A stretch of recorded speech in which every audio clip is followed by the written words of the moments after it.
We are live. So, wait. Hi, everybody. Thank you very much to those of you who are joining us now. I'm joined by my wonderful friend, Brooklyn Dad Defiant.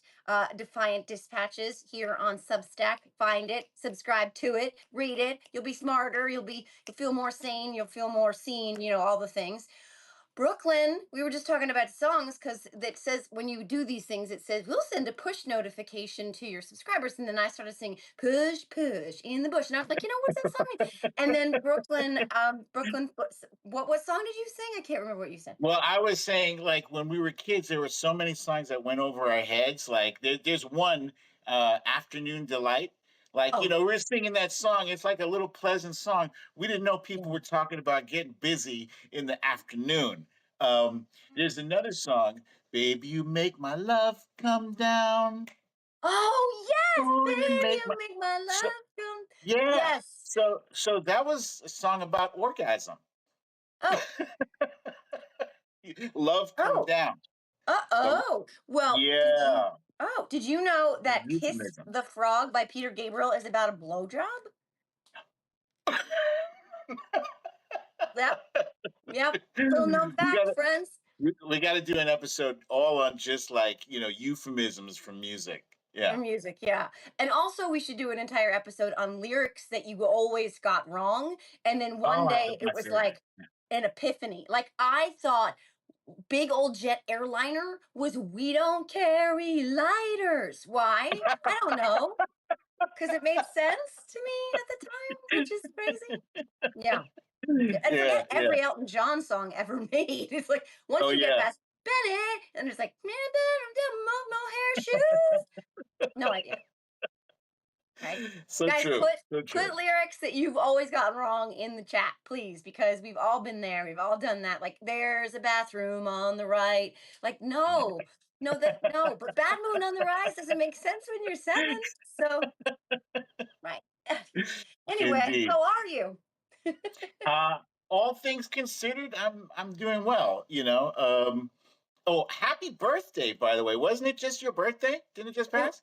why, thank you very much. I turned 51 on June 17th, and I celebrated my birthday by interviewing Senator Chris Murphy and going Oh. to a shadow hearing about the impacts of what they call the big, beautiful betrayal bill, and I call the billionaire boner bill, which, because I'm me, I actually asked Chris Murphy, Senator Chris Murphy, my favorite, because he has long since been my favorite, and he is not my senator. I love my senators too, but Chris Murphy Yeah. is my favorite. So I asked him about the impacts of the bill because we got to hear different people testifying. And one of the people who testified, my friend, was a mom who is an attorney and a two-income family with her autistic baby. And the autistic baby was there, beautiful little boy, and she was talking about the services that they rely on that they couldn't possibly afford that will mean life or death for their son if not for Medicaid coverage. So I went on my birthday with my kids, took them down to DC. They skipped the hearing shockingly and stayed at the pool, but that's what I did on my birthday because you know what? I can celebrate my birthday some other time. Shit's really important right now. Indeed, and that sounds like a great way to spend your birthday with the kids. Interviewing a hotshot like Senator Murphy. He's one of like my top three, excuse me, top three Democratic senators right now. And let Yeah. me just say, for 51, darling, you don't look a day older than 35. Well, you know what? If you cut me open like a tree, I got all the rings in there. Let me tell you. I got all the rings. Yes, 51, 1974. And that, which is crazy, right? Like my son likes to point out, "Mom, you were born closer to when we dropped bombs on Hiroshima and Nagasaki than you are to this moment in time." I'm like, Oh "Wow. snap! That Wow, was that is unnecessary. sobering. So unnecessary, but really sobering." But it's funny because you That and was violent. I know He chose you violence. seriously, he did. He woke up and chose violence. Like it's like, oh God, ow. But we did go out for dinner and we went to one of my favorite restaurants in DC where you and I ran into each other, Old Ebbitt's Grill. Uh we Yep. went there for dinner because we all love oysters, and theirs are the best around. They have their own beds. They like test them and make sure that they're safe, and they are delicious. So that's what we did, celebrate a little bit. So yeah, that's what we did. But thank Nice. you. Yeah, I wish I had a better reality to exist in, and thank you everybody for the belated wishes. But like we live in a really extraordinarily fucked up time. So let's Yeah. just jump into that because right now, in the wake of Donald Trump's like impulsive hissy fit bombing of Iran, we are dealing with a whole lot of fallout of this administration, both lying to us, gaslighting us, insulting us, disparaging the media, and using a straw man argument whenever the media or any one of us asks legitimate and reasonable questions about anything related to the mission that we can know, but B, the impacts, success, etc., of this bombing. They tell us Yeah. what? What do they say? Brooklyn, take it away. What do they say when we ask questions? They say, "How dare you attack our troops and our pilots and they fly in the B-2s and the blah, blah, blah." Yeah, it's bullshit. It's absolute bullshit.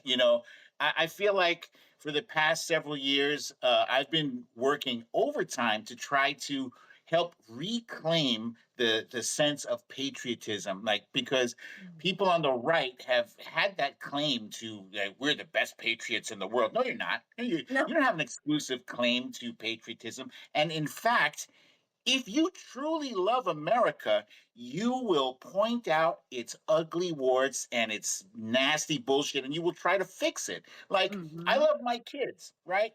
I'm not about to let them go out into the world uh, with disgusting, reprehensible behavior. If I see it, I'm going to correct it. I'm going to say, Hmm. hey, that's not acceptable because I love you. And A, I don't want you to go out there and get yourself hurt because of that behavior. But two, you represent me, right? Yeah. And as much as I despise Donald Trump, and I do despise him, like he still represents me when he goes over to NATO or whatever and makes a jackass out of himself. Like that makes us collectively look bad. I Yeah. haven't been abroad lately, but I hear that when you go to Europe or whatever, people are like, hey, what's up with your country? Yeah. It's making us all look bad.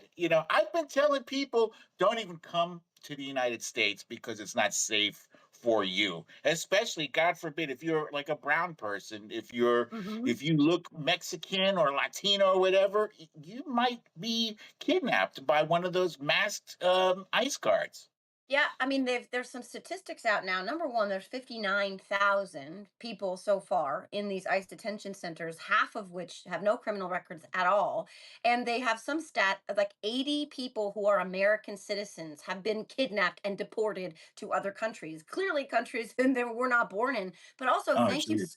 thank you, SCOTUS, for handing them this ability to ship people to countries they're not even from, like South Sudan, where, by the way, they're sending them to gulags where they kill kids, kill and rape women.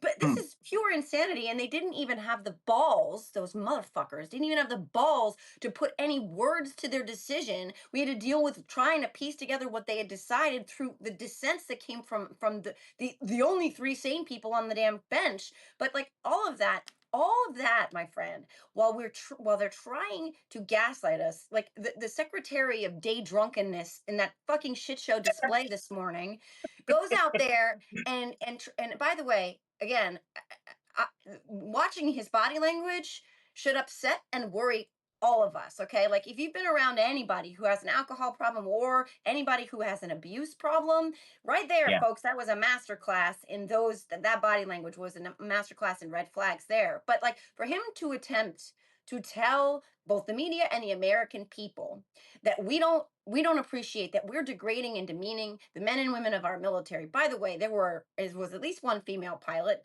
and he called them boys, and he said, "Yeah, I just call them all boys." By the way, this is the party that makes they force pronouns upon you, and they won't let you use bathrooms if they don't match with your biological birth. But he's going to Right. call the female pilots boys. But for him Hmm. to go out there and angrily tell them and tell all of us that because we have questions about this mission, we hate our military. Friends, you can hold two things at one time. You can ask legitimate questions of your government when, especially when we're talking about potential war and we're talking about hundreds of $1 million in munitions dropped from $1 billion planes that we pay for. And these friends work, these people work for us.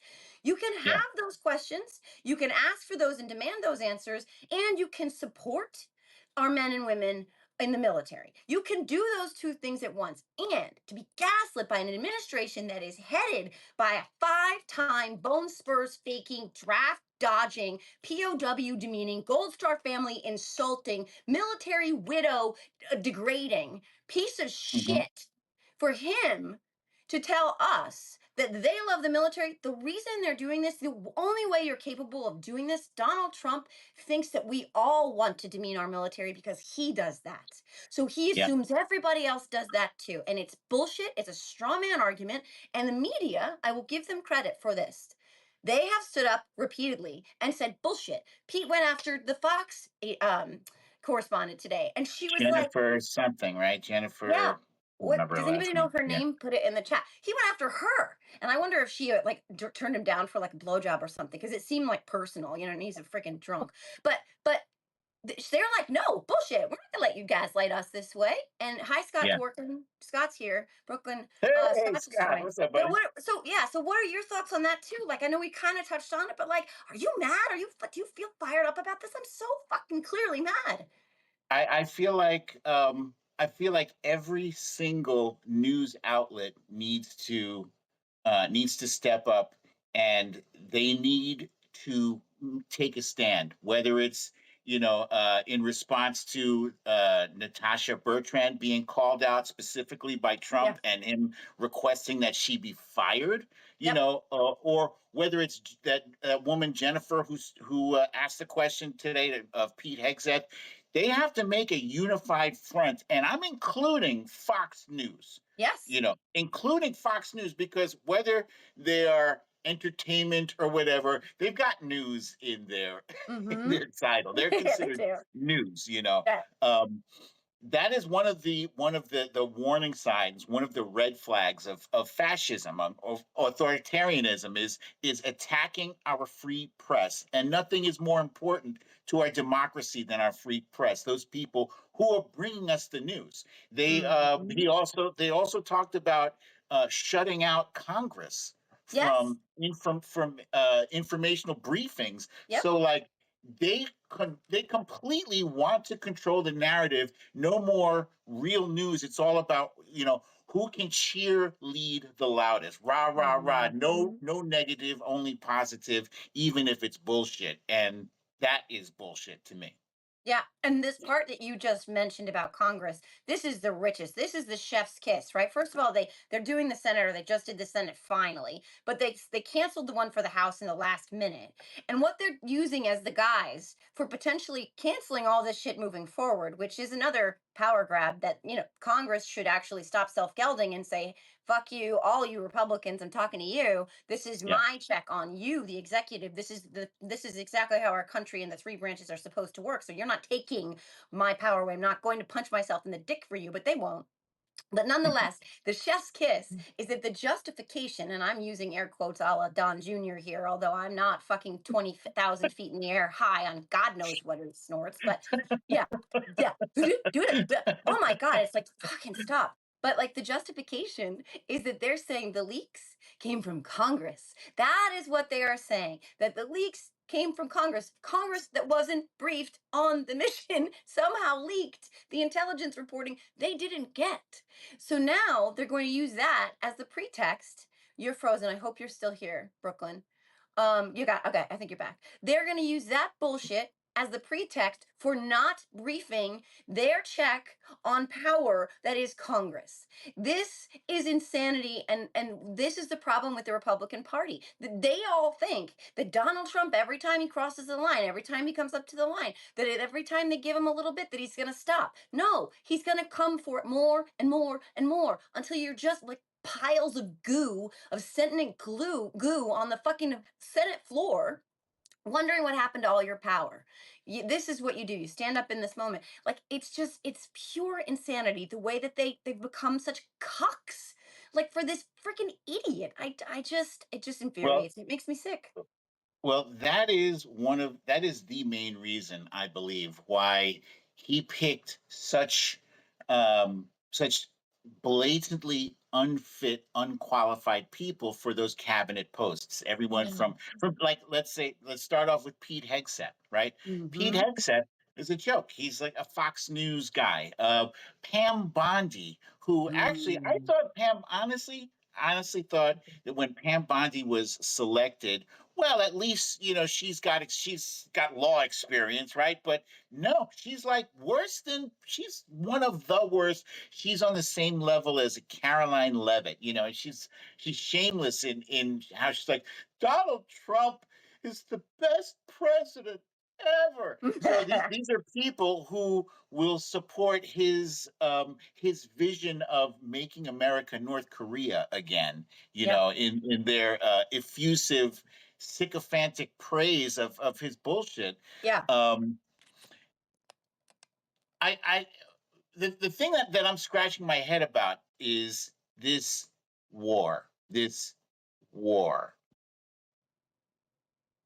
with Iran. It was a week ago. The thing was between Israel and Iran. Um, Donald Trump uh, was still smarting from his squeaky tank parade, right? He was still being ridiculed mercilessly about that. Mm-hmm. And he was shouting out a few, unconditional surrender and nonsense like that. And then he Ultimate woke up, ultimatum. Remember that yeah, one? then, The then ultimate. he woke up Saturday morning with a hard on about the Nobel Prize, the Nobel Peace Prize, why he will never get it. So and so got the Nobel Peace Prize, and so got the Nobel Peace Prize. And then hours later, Mm-hmm. he's dropping bombs, right? Mm-hmm. So Mm-hmm. it's like the guy who started the fire and then put it out because he wanted credit for putting out a fire, Yeah. you know? And then when people challenged his narrative, saying that after all that, they've only set back Iran a couple of months. They've moved the uranium. So hang on a second. It was an imminent. It was they were days away from having a nuke, Mm-hmm. even though his own Tulsi Gabbard, his own director of national intelligence, said no, they're Mm-mm. not. Right. I don't care what Tulsi Gabbard says. So okay, so your mission was to knock out these materials, Mm-hmm. and then you haven't knocked out the materials. You've Right. made some holes in rock, and you've Mm-hmm. declared total obliteration. And anybody who contradicts the narrative of total obliteration is uh, Hates is America. against our troops and Yeah. criticizing our pilots. Yeah. And that's pretty much it. That's pretty much it. But there's so many other layers here. You know what I mean? Which is like we can't sleep on any of it. Yeah, yes. Some of the origin story of this bombing was FOMO. Was Donald Trump being like, but I want to have a big shiny medal around my chest. I want a Nobel Prize. Like there's some of that, right? There's also some of him being tired of being called taco and being, said that he's a chicken and Donnie 2 weeks, right? Like this is the thing about Donald Trump. Like he's so fucking he has the impulse control of a methed out raccoon stuck in a fucking garbage can outside of Chuck E. Cheese. Okay, like this is the kind of impulse control we're talking about here. It's like a hangry toddler at snack time who's so hungry for the fucking applesauce that he takes all the applesauce and squeezes them all over the room. This is what we're talking about. Okay, President Yeah. Chump, as Carolyn Levitt said today. So there's all Ah, of I that. saw that. I love it. I fucking love it. There's all of that on top of all the other things that you said. And then you have to consider at every moment that some of what he's doing is look over here at this shiny object. Let's not talk about the fact that I am trying to pass this fucking billionaire boner bill that is going to strip states worth of American people off of their Medicaid. And not only that, Republicans are freaking the fuck out now because it's going to shutter, close rural hospitals and rural medical centers and Yep. all of these places that their voters fucking need. So now Republicans are like, well, let's shove 15 million or billion or whatever so that we can keep our hospitals open. So he's trying to do all of that while, I don't know if you saw this today, but they're going to start letting mortgage companies use Bitcoin as collateral, and they've basically stopped even monitoring crypto fraud. We shut that office down. We shut down the Office of Consumer Protection. There's all of these things that he needs us not to pay attention to. In addition to the Fed coming out and saying, thanks to Donald Trump's tariffs, inflation is going to rise, not just in the short term, in the years to come. Jobless claims are going to go up, and our consumer production and is going to go down. Our economy is sliding backwards, and he doesn't want us talking about any of that, which is why he'd rather have us talking about the Marines that are stationed in Los Angeles and not at the border, stopping fentanyl from coming in and killing our kids. There's that component to it as well. And then you take all of that, and sorry, folks, I'm going off on this because I have been in the weeds on this, but I'm so, you know how I get about our military, and I'm so fired up about that. But in addition Mhm. to that, one of the things Donald Trump always does is he always tells us what is going on in there because he doesn't have, again, any impulse control, and he just lets everything out. And what did he tweet today or post, whatever the fuck, truth? I don't give a shit what you call it. That Bibi Netanyahu should have all the charges levied against him wiped clean because he's negotiated and participated in this great 6 day, 12 day, Mhm. 14 minute, 72 pound, I don't give a shit what you call it, war. That, by the way, Khomeini's over there going, we won. So now that's this other I part, saw that. because you can't rule out anything. You can't suffer from a lack of imagination when it comes to this motherfucker. And I think that he's probably like, not that he has a lot of forethought, but he's probably like, well, maybe I should do this now, maybe I should do that now. So there's the distraction for him because he's underwater in every pool there is, literally. Like even the stripper poles, he's underwater in every poll there is. And Bibi Netanyahu's about to have a no confidence vote, and now it's like, oh no, he's a hero. He's a hero who should be absolved from all of the things that he's been charged with. So like, there's that layer too, and it's just, and when you get someone like Keg Breath to go out there and gaslight the American people and make that the focus now, then again, he's achieving all of these ends, and like, it's hard to keep track of it all. It really is. And that's the whole point. Flood the zone with shit. But like, there are some of us, you included, my friend. Lev Parnas is here. Scott Dworkin is here. There are a lot of people out there who are paying attention to all of this. But we also have to take care of ourselves at the same time. But they're paying attention to all of this. It's because it's fucking madness. And Congress Yeah. they need to spine. They need to stand up and say, fuck you, fuck this. No. Sorry. Yeah. Yeah, I literally am just now hearing from you the thing about Netanyahu. Yeah. I already understood that he was trying to keep his country embroiled in war so Yep. that he couldn't be prosecuted, Yep. but now that's a new wrinkle that I hadn't heard. But it totally makes sense that the two of them would be colluding, that they would be in cahoots uh, to get each other out of political binds. It makes absolute perfect sense. And And I because don't know. everyone is expendable. Everyone to them is expendable. Our troops, their troops, human lives mean nothing to those two. Nothing. Clearly, look at Gaza, and clearly look at January 6th, and look at the fact that he can use our troops as props here. They don't care. They don't care. Yeah, yeah. It bugs me. It bugs me that I would think that our own president would put our military service members in jeopardy, in danger, and use our weapons of war, destructive weapons of war, for political means. But I can't make sense out of what he has done. Then yesterday, while he was at NATO in the Netherlands, he was saying that he doesn't care if Iran signs an agreement. And like, what? I, Mm-mm. how are you coming out of this and not requiring them to sign something that says, we won't develop I mean, your whole thing was we have to keep nukes out of their hands, and they Hmm. had a deal called a JCPOA. That part. Wait, Yeah, you're JPC? right. Yeah, and it was working, and he ripped it up because Obama. Yep. Yep. Yep. And this is the same guy because it's not about a principle. He doesn't have any principles. There's no foundation there. It's all vibes and fucking Adderall and like hairspray fumes and spray tan. Okay, there's no fucking principle. There's no guiding code. There's no moral center or any kind of center. It's all fucking, like I said before, goo.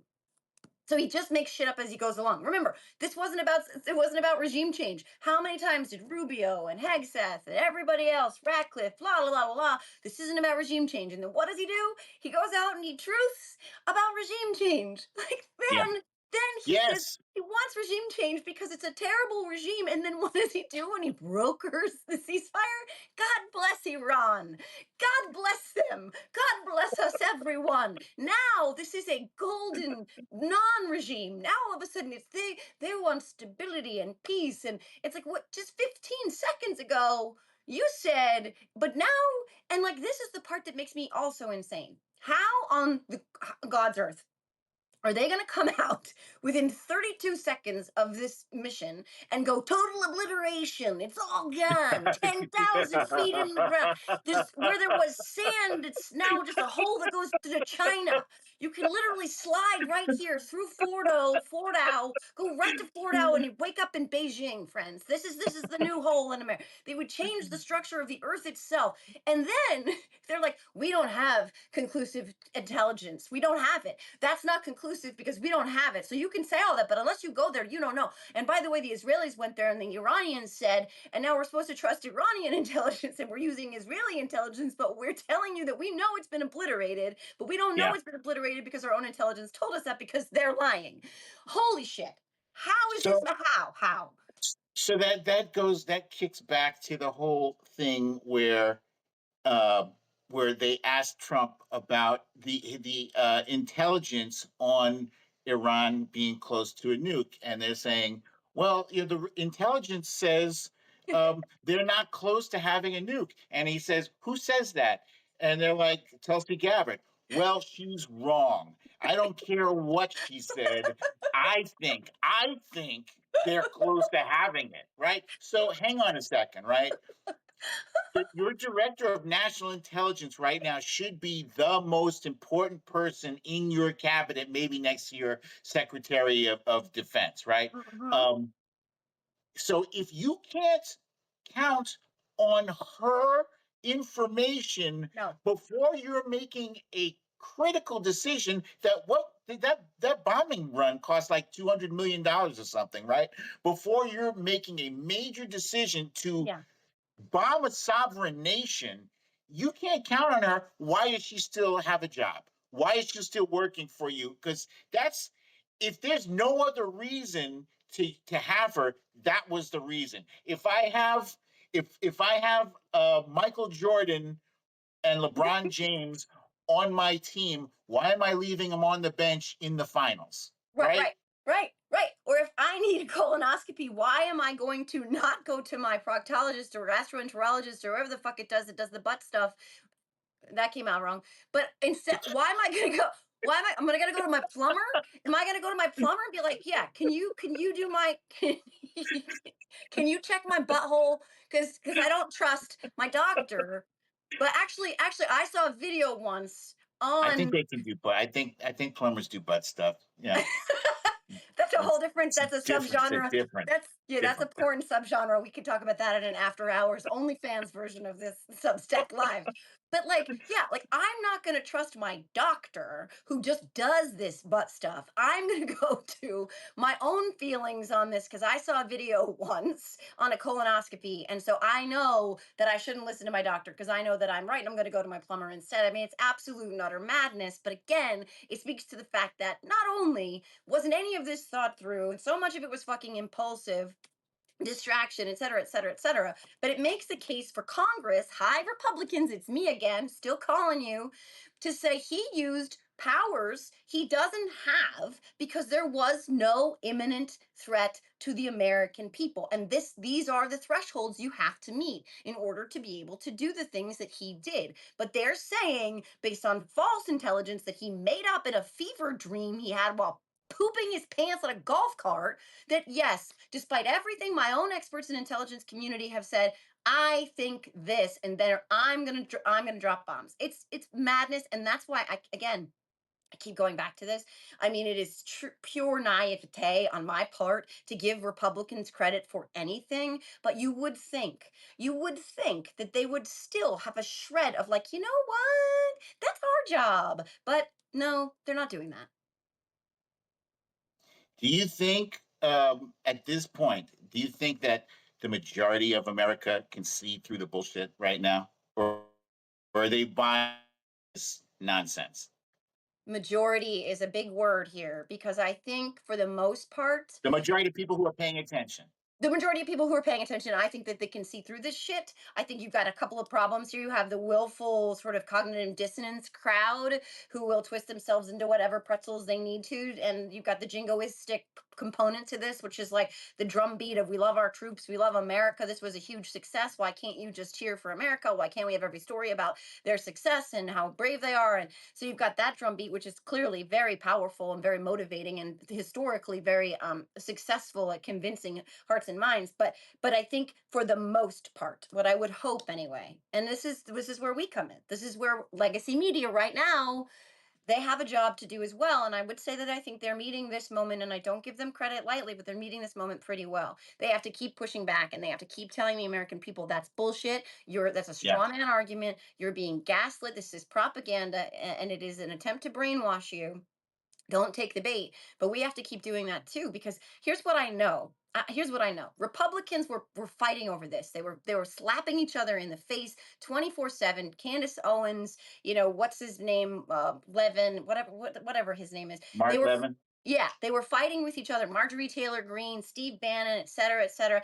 They were fighting and they were fracturing over this with for whatever reasons, right? Like I'm not going to give any of them any credit at all, but Yeah. that tells you that there was, less so now, at least they think so, an opportunity for us to seize upon that to get people to pay attention because it was unpopular within his own party enough that they were criticizing him. Candace Owens has said she actually feels bad for convincing people to vote for him. That's what she So said. that.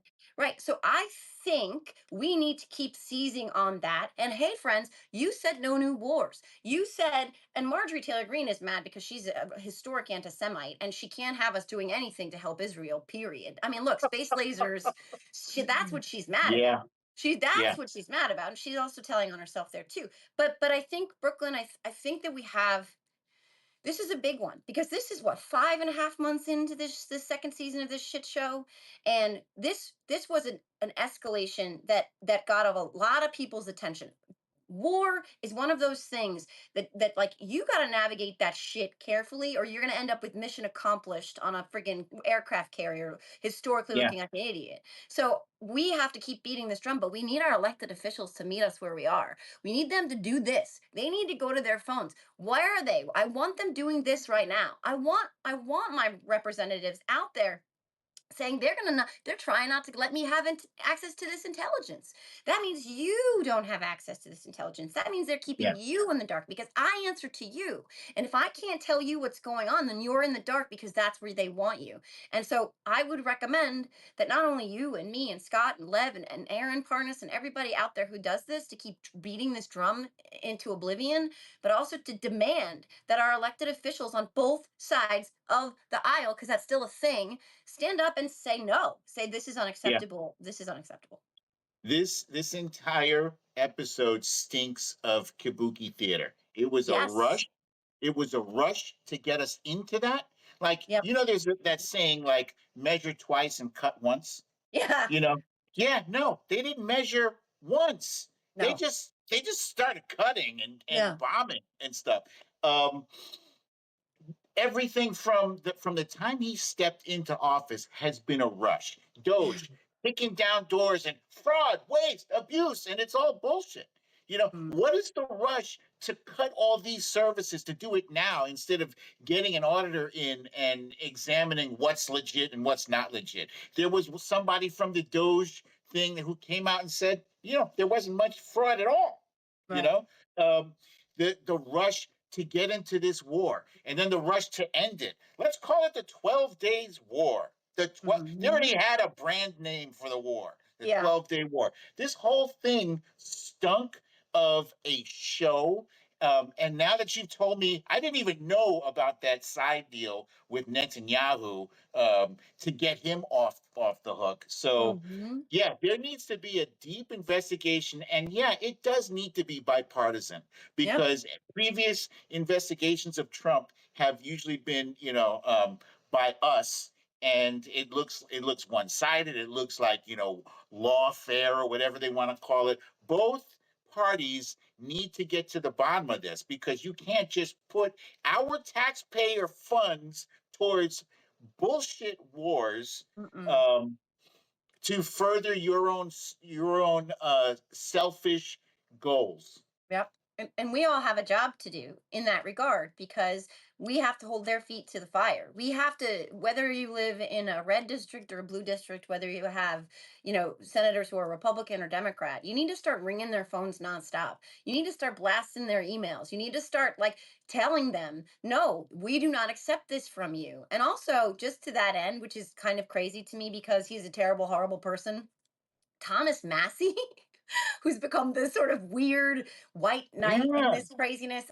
Don't like Thomas Massie is about as awful as they get. Thomas Massie of the Christmas cards with the guns with his entire family is a That's piece of right. shit. Yeah, he's literally a Yeah. piece of shit. Like, I mean, like, no apologies to shit, but I will give him this 1 ounce of credit. He's really, really annoyed, irritated, pissed off, ticked off, whatever you want to call it. Trump is trying to drag his ass, and Thomas Massie is about as safe as it freaking gets. He has Hmm. co-sponsored legislation to put checks that exist already, but to put checks on these kinds of abuses of executive authority when it comes to war, acts of war. And like, if Thomas fucking Massey, friends, can be the voice of reason, just Yeah. like Rand Paul Well, I was has just about to become say. Yeah. sort of the voice of reason when it comes Yeah. to like exploding our deficit so that they can give tax cuts to the trillionaires.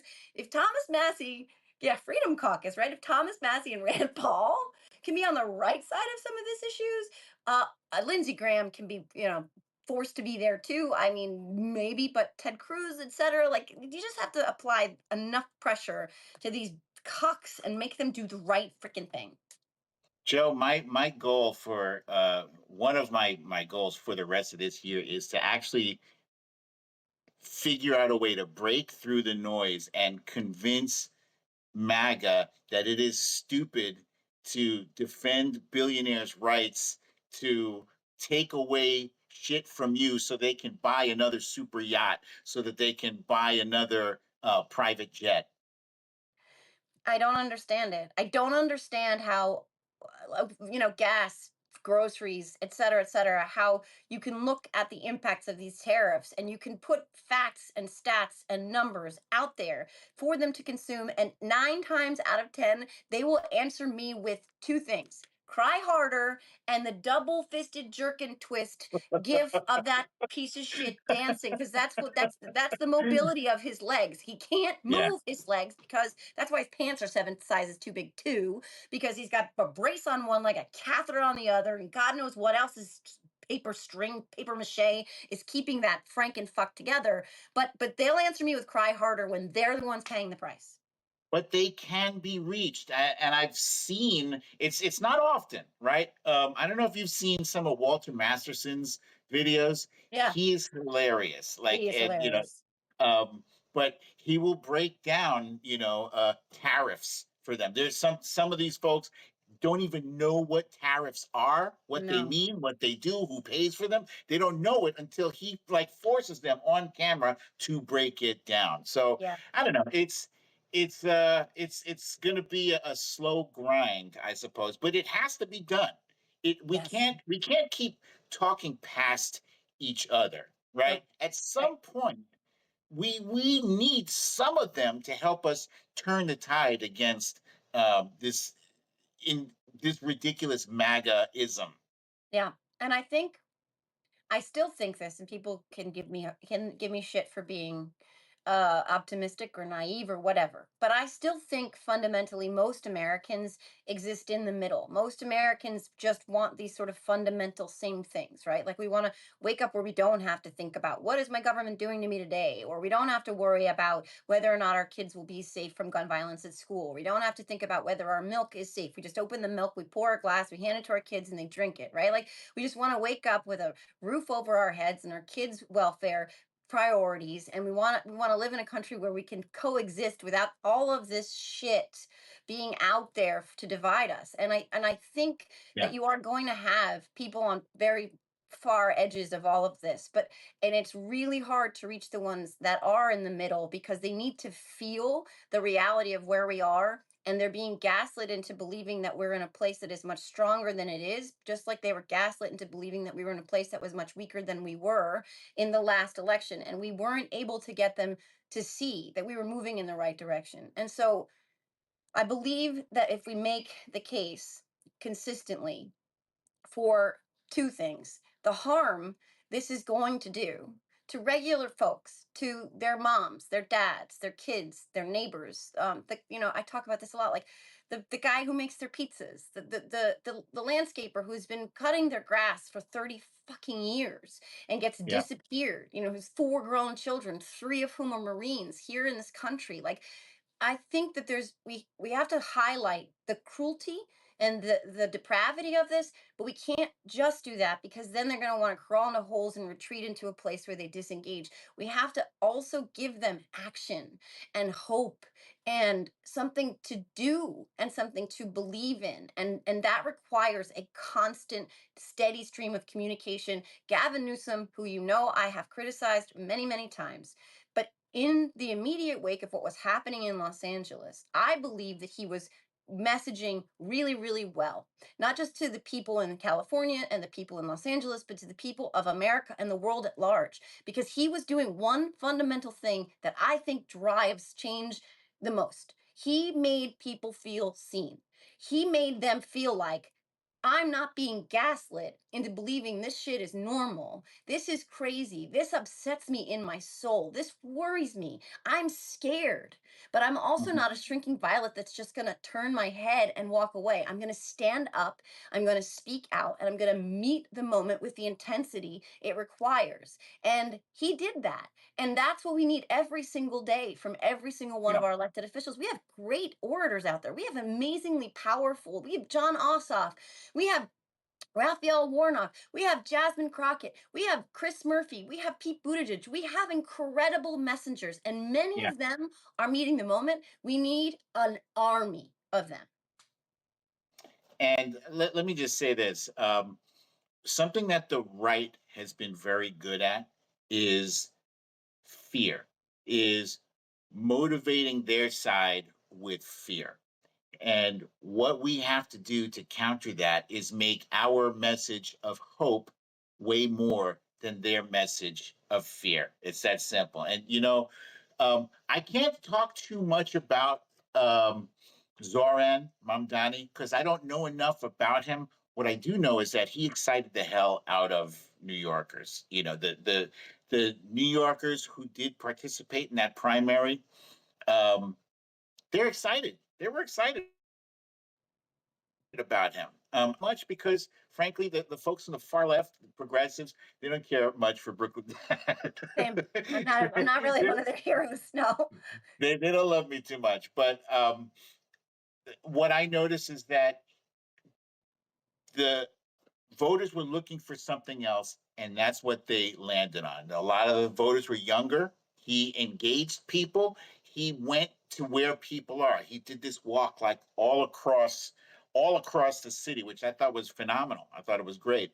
Mhm. Um, and maybe we need something like that. We just need our leaders to meet our voters where they are.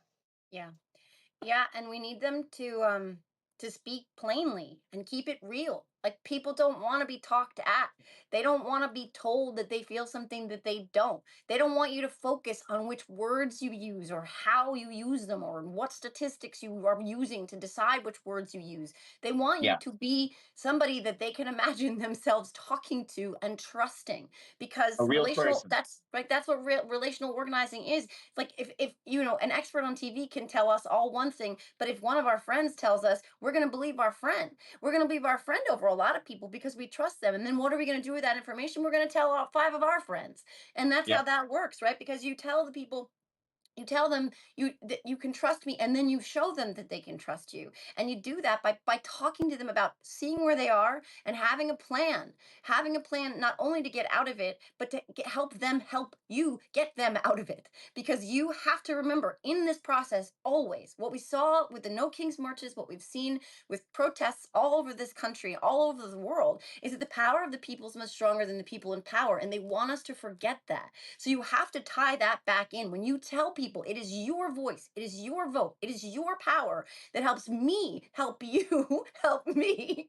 People who need people. But for real, like, you when you know how powerful that is, right, my friend? Like, you know that when people feel like not only do they have something at stake here, because everything is at stake here, especially when you're a parent and you're a Yeah. grandparent and you have kids and you want them to inherit a world better than the one you did.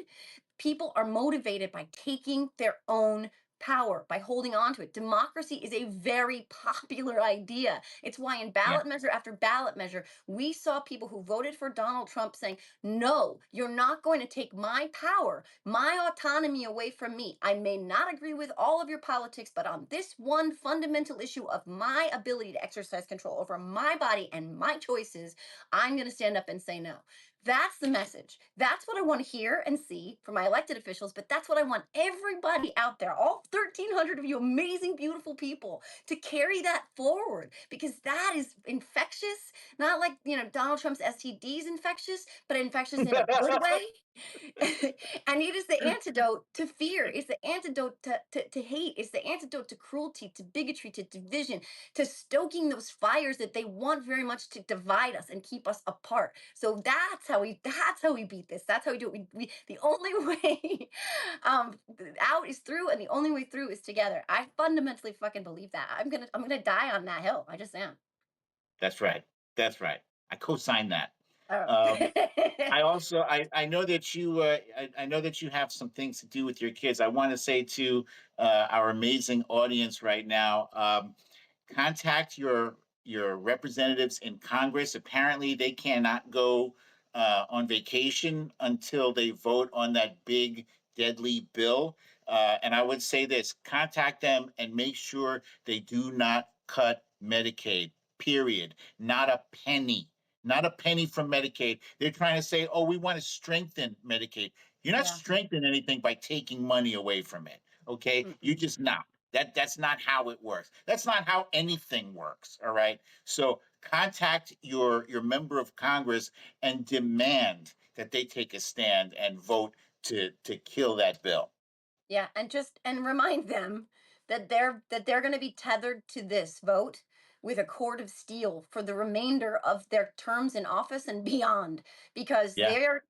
they're potentially sticking it to you. They're sticking it to your friends, your family, your loved ones, your children. This is the kind of stuff that our country will be saddled with, grappling with for generations, and hang that around their necks like a fucking albatross, because they think that they can get away with doing this and that they'll be fine, because as long as they march lockstep, they're not in any danger, any peril of losing their holds on power. And the foolish part here is, when you do that, every time they abdicate, every time they go along, they are taking more and more of their own power away. Tell them that, and tell them you have their names on a list. You will never, ever forget it. And one of these days, their hold on power, whether it's Donald Trump who takes it away or us, is going to be gone. And use your power, use your voice, call them, write them letters, show up at their offices peacefully, please. All of this has to be peaceful. That is the cornerstone of protest in this country. Please maintain, make sure that they're peaceful, but make your voices heard. There are real people that are going to lose their lives. There are thousands, tens of thousands, if not more, people who are going to die Oh, as a millions. result of what is in this bill. Did you hear what Mitch McConnell said the other day? Yes. He said Yes. they'll get over it. Yeah. When discussing the cuts to Medicaid, he said they'll get over it. I can't believe Kentucky is like one of those states with like the most poor people. It's like I forget who else, but Kentucky, they're West not doing Virginia. well, West huh? Virginia and Mississippi, I think. You're right. Kentucky, West Virginia, Mississippi, those are some of the worst. Yeah. Yeah, they're not doing well. So this will directly affect them. Look, I'm not on Medicaid. I used to be when I was a kid, and my mom was a single parent, and she was going to school to be a nurse, and I had asthma. And I had it so bad. I think I was 3. The ambulance had to come and take me to the hospital. Wow. I don't know if you know how expensive ambulance bills are. I think they were like $1,000 like ten years ago. It was $1,000 to be taken to the hospital via ambulance. That shit is expensive. Um, I might not have survived as a young kid with asthma. I've grown out of it since then. My mom, became a nurse, and then she had 1199 was her insurance, which is like that's like the Cadillac of insurance. It's Yeah. incredible. But that Medicaid got us through it. It got me all of the asthma medications I needed. Whenever we were sick, we were taken care of. Everybody doesn't have the luxury of working for a great company. Some people, for one reason or another, they just don't have it. Yeah. And are you going to penalize those millions of people? 16 million people will be thrown off of their insurance Yeah. if Medicaid is cut. It's that simple. I'm Hmm. not speaking up on for myself.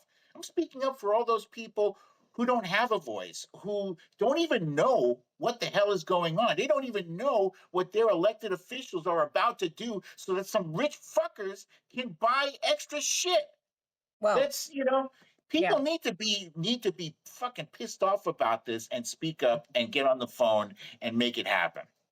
Amen. And when you tell them, this is the kicker. When you tell them everything you just did, they are pissed. The polling on this bill for the 1/3 of Americans who know what's in this fucking bill, which is incumbent upon all of us, by the way, to spread the word on what is in this bill, just like it was with Project 2025, because some people just didn't want to fucking listen. But when only 1/3 of Americans actually have any idea about what's in this bill, and that 1/3 of Americans is like, this is fucked up across the board, across the political spectrum. They're like, hold the fuck, wait a minute, no, I don't want that. Like, that's not good for me. What are you talking about? And by the Yeah. way, just to tie this up in a neat little bow and bring it back full circle, we are supposed to be telling the American people, 16 million of them, like you said, like several states worth of American people. By the way, the implications are not just for Medicaid, but for Medicare. We don't even have to talk about those numbers, but also because of what the impact this is going to have on rural hospitals, even with their slush fund.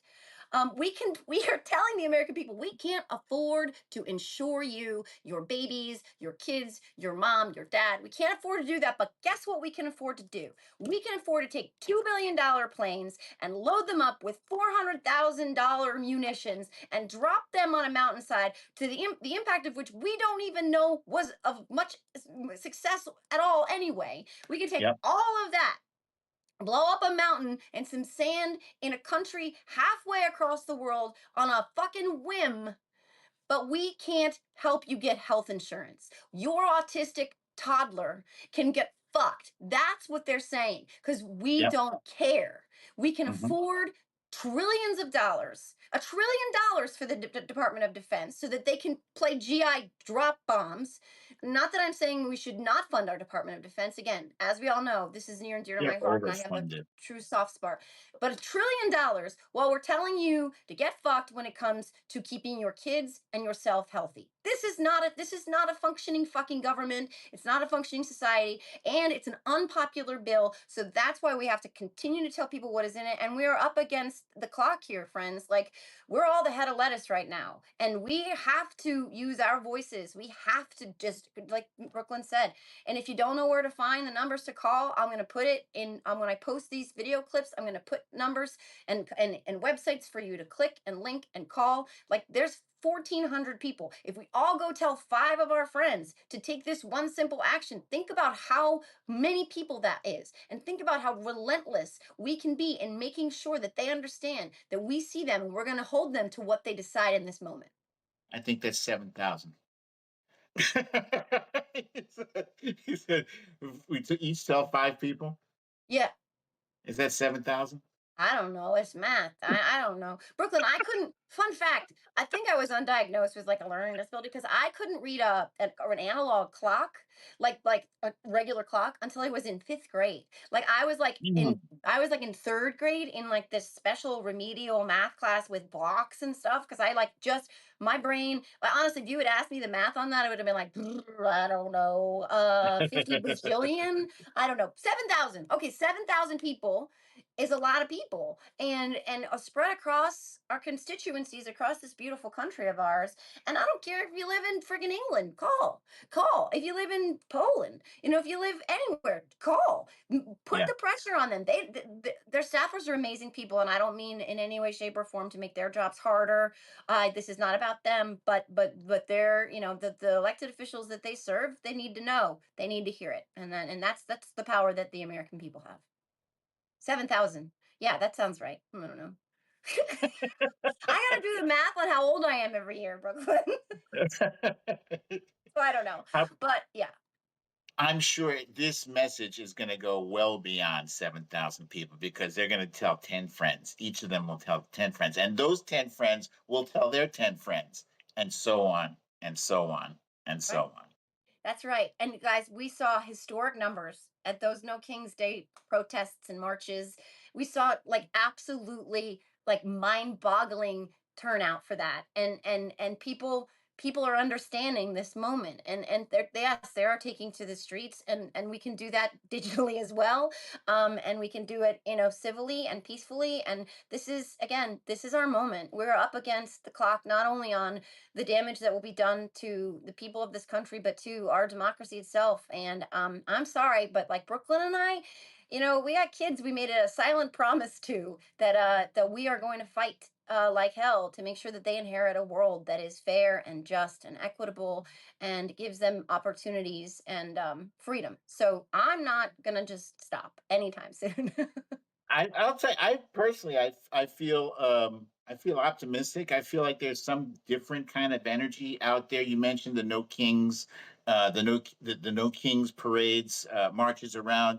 There was also the hands off marches that happened Yeah, back in I want to say April and May, yeah, right? yeah, Um, and it's a different energy, and even like these ice raids, right? There have been entire towns who've turned up for like one person, you yeah. know um so something is happening out there. People are waking up slowly but surely. They're waking up to what this administration is doing, and they don't like it. Mm. And yeah, sure, you got plenty of assholes out there. Oh, I voted for this. This is what I voted for. Yeah, but then eventually it comes around to you. The lizard, the face-eating lizard, comes around and eats your face. Like, wait, but I didn't think you were going to eat my face. And that's when they find out, That's so right. Yeah. and so part of that is driving this energy out there that I think is going to bode well for us for the remainder of this year and into 2026, which is when we really need to flip the script. Yeah.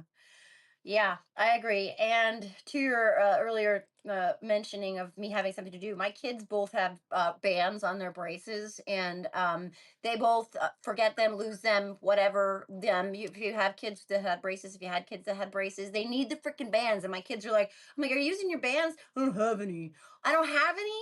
Like, it doesn't do the thing it's supposed to do. Like, I'm paying for this freaking braces. Where are the bands? So I do have to go get the bands before the place closes. But I thank everybody very much for being here. 1,500 now. And Brooklyn, I end all my posts with a song that I try to mirror the the post itself, and I'm 51 and I have a thing for classic rock. But like when you said there's something happening, I was like, there's something happening here. What it Yeah. isn't exactly clear. Like, right? There's a man. Like, right? I just think they're just like I might when I post these, I might tag that song at the end. And thank you for your time, guys. We're gonna do these every Thursday we can at 2:30. Probably we're gonna settle on a time, maybe 2:30 until the school year starts, because then I gotta go get my kids. But look for Mhm. these every week. Brooklyn and I are gonna talk. We're gonna kind of dissect what's going on out there and all the crazy. And thank you for having me. I'm excited about this weekly thing here, our weekly chat. Do we have a name for this thing? Well, we'll ask everybody to make suggestions, because I don't know. I don't know. We got to think of something clever. So if you have suggestions, guys, put it in the chat, and then when we post these clips later, give us your suggestions in the comments there. I would really appreciate that, because I named my Substack "Are You Effing Kidding Me?" because that's the kind of thing I say all the time, because I'm not that imaginative when it comes to titles. But yeah, Brooklyn, we can workshop that too. I don't know. You guys let us know what you think. But yeah, we'll be here every Thursday we can, just fucking standing up, speaking out, keeping it real, and making y'all feel seen, because you're not alone and you're not losing your minds. And do not give up hope. Do not disengage. Don't get disheartened. It sucks. It's bumpy, but we got you. We got each other. Indeed. How about feeling seen? Feeling seen. I kind of like it. Let's put a pin Brooklyn, in that. the Brooklyn Joe Hour. That's not bad either. I mean, yeah, Yeah. Uh-huh. we're gonna workshop this. I probably need some wine, because I get a little more creative when I have a little bit of wine, and it's only 3 o'clock, so it's not 5 o'clock somewhere for me yet. Yeah, but yeah. So thanks, guys. Well, good luck with those rubber bands. Thank you so much. They're called Bill. I don't know if that's what I've been told. Is go get the Bill bands. So, and Abby's like, Oh, not Bill like the name, mom. Bill like like a credit card bill. I'm like, wait, but it's Bill. She's like, yeah, but it's not the same bill as a name. I'm like, but it's the same spelling. I don't know. Yeah, Bill bands. one other thing, folks, if you have not yet subscribed to Defiant Dispatches, please do so. And also, there's a fantastic Substack called Sanish. Oh, that's my podcast. That's my podcast.